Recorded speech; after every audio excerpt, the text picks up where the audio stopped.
Le saviez-vous que le 20 juin c'était la journée mondiale des réfugiés? Hello Madekonanga, j'espère que vous allez bien. Merci d'avoir cliqué et bienvenue pour une nouvelle vidéo. Souvenez-vous, au début de la pandémie du Covid-19, de nombreux occidentaux, notamment les Italiens, de peur d'attraper ce virus, avaient décidé de se réfugier dans les pays africains où il n'y avait presque pas de cas. Enfin, inexistant en fait. De ce phénomène, j'ai voulu faire une vidéo sur un sujet dont on ne parle presque jamais, c'est-à-dire les réfugiés. Parce que je suis personnellement convaincue que beaucoup oublient que la plupart du temps, ces personnes quittent ou doivent quitter leur pays à contre-cœur. Avant de commencer cette vidéo, comme d'habitude, Madekonanga, n'hésitez pas à vous abonner à la chaîne si ce n'est pas encore fait et bien sûr à me suivre sur mon compte Instagram. Dans sa globalité, un réfugié est une personne qui fuit son domicile ou son pays d'origine car il se sent menacé. Et ce, selon différents motifs. La religion, la nationalité, l'appartenance à un groupe social, la politique. Le terme réfugié politique vient du fait que souvent les causes de ces craintes sont politiques ou religieuses. Et surtout du fait que la personne soit incapable ou refuse toute protection de son pays d'origine de peur de devoir y retourner. Le fait de fuir la guerre, des persécutions ou même des catastrophes naturelles seront considérés aussi pour bénéficier du statut de réfugié politique. Les demandeurs d'asile, c'est comme ça qu'on les nomme avant que les statuts de réfugiés leur soient accordés ou pas, sont aussi soumis à des droits et des devoirs qui ont été établis via une branche du droit international sur la notion d'étranger. Il faut savoir que selon la Convention relative au statut de réfugié en 1951 et le protocole relatif au statut des réfugiés en 1967, les pays qui reçoivent ces demandeurs d'asile doivent leur accorder l'asile, donc leur donner le statut de réfugié, et ne peuvent pas les obliger à retourner dans leur pays d'origine. Mais bon, en pratique, on sait que c'est pas encore ça. Mais il faut bien comprendre aussi que ces deux lois ne sont qu'applicables pour les demandeurs d'asile. C'est-à-dire que tout migrant venant illégalement ou clandestinement, ne faisant pas la demande d'asile, ne pourra pas bénéficier évidemment de ces droits. En France, c'est l'Office français de protection des réfugiés et apatrides, OPRA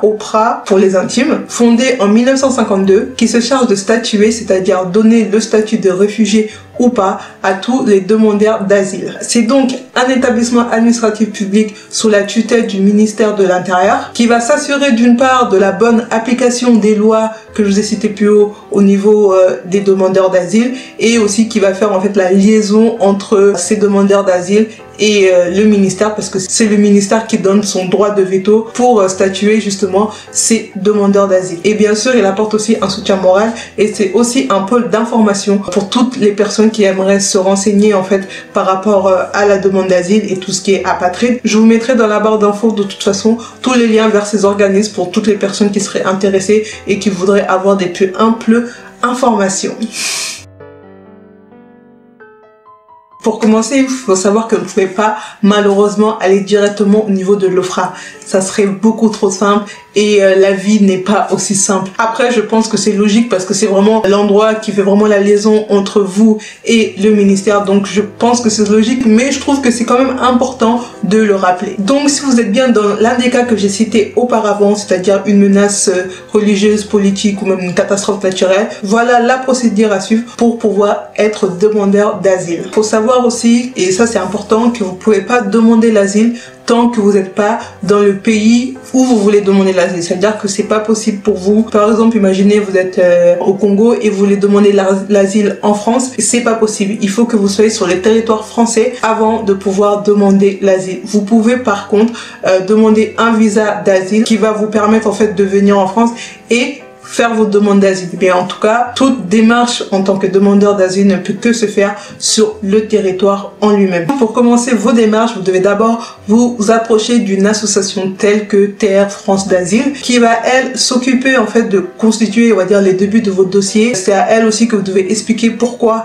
vous voulez demander l'asile, apporter en fait vos arguments et ensuite par la suite l'association va vous permettre d'avoir de nombreux rendez-vous jusqu'à ce que vous aurez le rendez-vous à l'OFPRA. Donc en premier lieu, vous devez d'abord approcher une association dédiée en fait à l'aide pour les premières demandes d'asile. À partir de là, normalement, vous allez avoir entre 3 et 10 jours votre premier rendez-vous et là, le premier rendez-vous, ça va plus être au niveau de la préfecture et l'OFII. Quand vous arrivez à la préfecture, vous devez constituer un dossier et dans ce dossier, vous devez pouvoir fournir votre état civil, c'est-à-dire une carte d'identité ou un passeport ou dans les cas les plus échéants, l'identité de votre conjoint ou de votre partenaire, les documents documents qui prouvent votre parcours depuis votre pays jusque en France, on va dire. Et je pense que ça permet en fait surtout de retracer votre itinéraire et de savoir si vous devez passer une visite médicale spécifique par rapport au pays où vous êtes parti ou aux endroits où vous avez pu aller. Ensuite, comme d'habitude, 4 photos d'identité. Les photos d'identité sont importantes pour justement effectuer votre dossier et une adresse postale pour que vous puissiez recevoir du courrier. Quand tout cela a été constitué, on va vous mettre en relation avec l'OFII. L'OFII, c'est l'Office français de l'immigration et de l'intégration qui va, elle, en fait,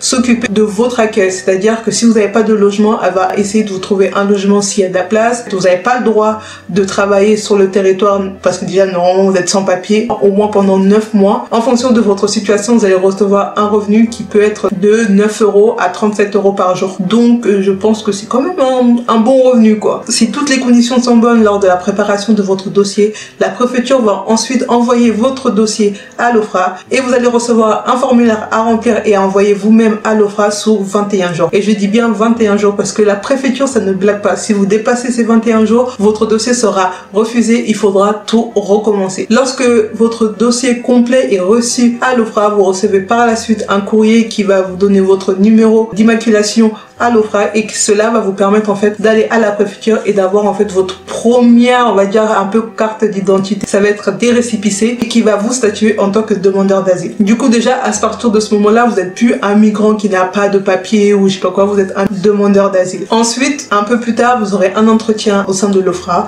pour encore une fois expliquer votre situation. Si vous devez faire une visite médicale, ça va être ce moment-là où vous devez faire la visite médicale. Et ensuite, il arrive la décision. Alors, il y a 3 cas pour la décision. Soit votre cas, il est accordé, donc vous avez le statut de réfugié politique, vous recevez une carte de 10 ans, oui, qui va vous permettre de travailler, de vivre, de voyager, de vous déplacer comme un Français quoi. Et si vous le souhaitez, vous pouvez demander un titre de voyage qui est en fait le passeport pour le réfugié politique. Ou par contre, il est vraiment stipulé qu'il est interdit de retourner sur votre pays d'origine. Mais sinon, vous avez tout gagné, vous avez une carte de résident de 10 ans. Le deuxième cas, votre cas il est refusé, mais l'OFPRA considère que vous êtes quand même menacé. Il n'estime pas que vous êtes vraiment menacé en mode à mort, on va vous tuer, vous allez souffrir, vous allez être torturé, non, mais il estime que vous êtes menacé niveau 5, donc vous devenez un réfugié subsidiaire. C'est-à-dire que vous allez recevoir une carte de résident, mais cette fois-ci que de 1 an, elle est renouvelable pendant 4 ans. Ça veut dire que pendant ces 4 ans-là, vous avez une carte de résident qui vous permet aussi de pouvoir par la suite demander la nationalité française si vous le souhaitez. Le troisième cas et le cas le plus malheureux, c'est que votre dossier est refusé au niveau de l'OFPRA. Vous pouvez, si vous le souhaitez, faire des recours au niveau de la justice si vraiment vous avez des preuves comme quoi c'est une question, on va dire, de vie ou de mort. Mais si OFPRA décide quand même de pas vous accorder le statut de réfugié, vous avez 1 mois maximum en fait pour quitter le territoire français. Et si vous ne quittez pas le territoire, vous devenez donc un migrant clandestin. Et si vous faites arrêter ou je ne sais quoi, vous allez aller en fait en centre de détention. Enfin, je sais pas comment, c'est pas vraiment un centre de détention, c'est pas la prison, un peu comme ça. Mais en tout cas, c'est vraiment un endroit où on va vous retenir là-bas et on va finir par vous expulser du territoire. Donc, comme je vous l'ai dit, vraiment pour toutes les personnes qui viennent d'arriver ou les personnes qui vont arriver, franchement, je vous conseille de demander l'asile si vous avez les preuves. Je pense que rares sont les cas, si les preuves sont vraiment fondées, qui sont refusées. Mais bon, si c'est votre cas, n'hésitez pas à me le dire dans les commentaires. Donc, n'hésitez pas à faire votre démarche en tant que réfugié. Ça demande du temps, comme toutes les démarches, mais ça en vaut vraiment la peine. Parce qu'une carte de 10 ans, je vous garantis que ça en vaut vraiment la peine. Alors, mon parcours en tant que réfugié politique. Moi, quand je suis arrivée en France, je suis arrivée en tant que réfugié politique parce que mon père était déjà en France et grâce au regroupement familial, j'ai automatiquement bénéficié du statut de réfugié. C'est-à-dire que moi, je n'ai pas eu à faire en fait toutes ces démarches au niveau des associations. Mais à l'âge de 18 ans, l'âge de la majorité, j'ai dû sortir du système de mon père, de la protection de mon père et faire ma propre demande d'asile. Comme j'ai fait toute mon éducation en France, parce que je suis arrivée ici à l'âge de 5 ans, j'ai pas eu, comme je l'ai dit, à passer par les associations. Je suis directement allée au niveau de la préfecture. Au niveau de la préfecture, je vous garantis que c'est vraiment hyper dur d'avoir une place soi-même en fait, parce que comme je l'ai dit, quand vous passez au niveau des associations, c'est l'association qui s'occupe de vous donner en fait un rendez-vous avec la préfecture. Sauf que là, quand on y va tout seul, c'est vous qui vous devez vous lever le matin à 5h du mat pour aller à votre préfecture, faire la queue. Et en plus, je m'en souviens quand j'étais petite, quand ils mettaient les émissions, vous savez, un peu, les émissions un peu reportage et qui montraient des personnes qui dormaient à la préfecture. Moi, ça me faisait rire parce que je me disais, mais les gens, ils ont pas de maison, comment ils peuvent dormir devant? Mais c'est pas grave, ils peuvent repasser après, des trucs comme ça. Alors que non, en fait, c'est absolument pas possible. Notamment parce que déjà, les places, il y en a peu. Il y a, je pense, peut-être qu'une dizaine, une quinzaine, et encore là, une quinzaine, je pense que c'est beaucoup de rendez-vous, je vais dire, par jour. Des centaines de personnes, on est là à faire la queue pour, on va dire, à peu près tous la même chose. Donc, c'est hyper sportif, en fait. Je m'en souviens, avec mon frère, on se réveillait à 5h du mat pour avoir un bus, parce que moi j'avais un bus qui me ramenait à la préfecture, mais ça me prenait environ 1 heure, et la préfecture la plupart du temps ouvre vers 8h30 ou 9h, ça dépend. La nôtre, je crois qu'elle ouvrait à 9h, du coup nous on se réveillait à 5h pour prendre le bus de 6h afin d'arriver à 7h. Essayez d'arriver au maximum 1h30 avant, parce que après 1h30 c'est compliqué, il commence à avoir plein de monde. Quand on fait la queue à la préfecture, tout le monde ne vient pas pour la même chose, mais c'est juste le fait de voir qu'il y a plein de monde et qu'il y a peu de place pour avoir des rendez-vous. Ça fait tellement mal au cœur. Donc plus tôt tu arrives, plus tu es assuré d'avoir une place. Et je vous garantis vraiment que les histoires qu'on entend au niveau des préfectures, comme quoi c'est lent, c'est dur de se lever le matin, comme quoi on doit faire la queue, c'est vrai. Quand je faisais mes démarches, c'était vers l'hiver, et je vous garantis que se lever à 5h du matin pour aller à la préfecture en hiver, attendre peut-être 1h30, 2h dans le froid comme ça, c'est une expérience que je ne souhaite à personne. Franchement. Au niveau de la préfecture, ça se passe en fait en plusieurs étapes. La première étape, c'est vous faites la queue pour un entrevue avec une personne de la préfecture qui va, elle, vous donner un dossier en tant que demandeur d'asile à remplir. Une fois que le dossier est complet, on doit refaire encore la queue pour cette fois-ci pouvoir déposer son dossier à la préfecture, et à partir de là on reçoit des récépissés. Alors on reçoit au maximum de mes souvenirs 3 récépissés qui ont une intervalle de entre 2-3 mois à 6 mois maximum de mes souvenirs, en fonction en fait des demandes et de la rapidité des préfectures. Si je m'en souviens bien, au bout du 2e récépissé, en fait moi j'ai eu une convocation à l'Office française de l'immigration et de l'intégration, où j'ai eu une sorte de journée d'appel en fait, où il m'expliquait les droits de l'homme, la société, qu'est-ce qu'il faut faire, qu'est-ce qu'il faut pas faire. En fait, c'était un peu comme vous savez, les cours d'éducation civique qu'on a au collège et tout. Et à la fin de cette journée, en fait, on te donne des diplômes pour attester que tu sais parler français, que tu connais bien les droits et les devoirs en France, des trucs comme ça. Étant donné que j'étais élevée et scolarisée ici, en fait, l'entretien, moi je suis allée, je pense, ça a duré 2 minutes, parce que bah j'ai fait ma scolarité ici.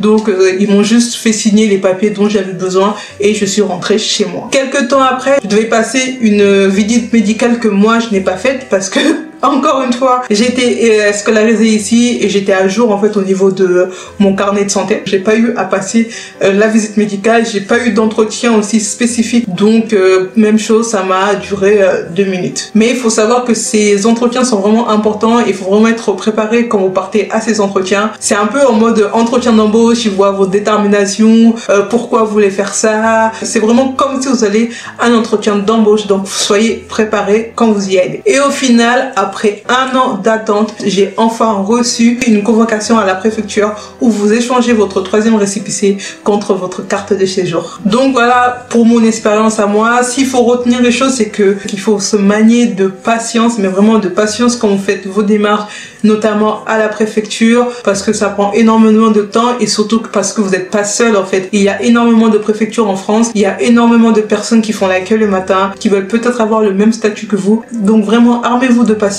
et surtout armez-vous de courage et de force, parce qu'il faut du courage pour se lever en hiver pour aller faire la queue, il faut de la force pour se lever en hiver pour aller faire la queue.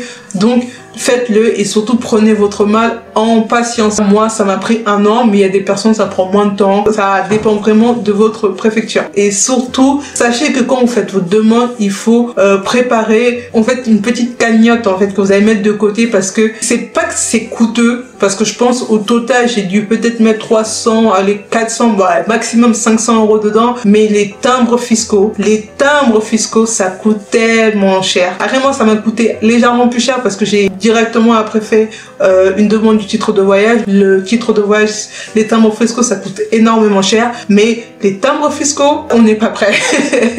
On n'est pas prêt parce que quand tu dois mettre des 90 € de timbres fiscaux, je sais qu'une fois j'avais mis 174 € de timbres fiscaux. Franchement, c'est une petite somme. Donc quand vous vous préparez à faire votre demande d'asile, préparez-vous à débourser une petite somme. Donc mettez bien de l'argent de côté, ça pourra toujours vous servir. Donc voilà, je vais m'arrêter ici pour cette vidéo. Je vais faire une partie 2 à cette vidéo où je vais vous raconter en fait mon parcours et les modalités à suivre pour avoir la nationalité française si vous le souhaitez. Je vous mettrai dans la barre d'infos tous les liens vers l'OFII, vers l'OFRA, les documents qu'il faut avoir pour constituer son dossier. Donc n'hésitez pas à dérouler la barre d'infos et j'espère que cette vidéo vous a plu. C'était vraiment pour vous montrer et pour montrer aux gens qui ne le savent pas que être réfugié politique c'est pas quelque chose de plaisant. Fuir son pays c'est pas toujours quelque chose de plaisant. C'est vraiment une nécessité pour certaines personnes. Les Italiens ont pu nous le prouver très récemment. Donc ayez vraiment à l'esprit que tout migrant n'est pas un migrant clandestin. Tout migrant n'est pas là pour foutre le smeu. Il y en a qui sont vraiment là pour des questions de vie ou mort. Arrêtez de dénigrer ces personnes parce que vous ne connaissez pas leur histoire et vous ne connaissez pas leur vécu. Donc voilà, merci beaucoup d'avoir regardé cette vidéo. N'hésitez vraiment pas à partager cette vidéo. Je pense que ça pourra vraiment aider beaucoup de personnes qui sont dans ces cas ou pas et qui aimeraient avoir des informations par rapport au statut de réfugié en France. Donc n'hésitez vraiment pas à partager cette vidéo. Et sur ce, on se retrouve à très bientôt pour une nouvelle vidéo. Bye.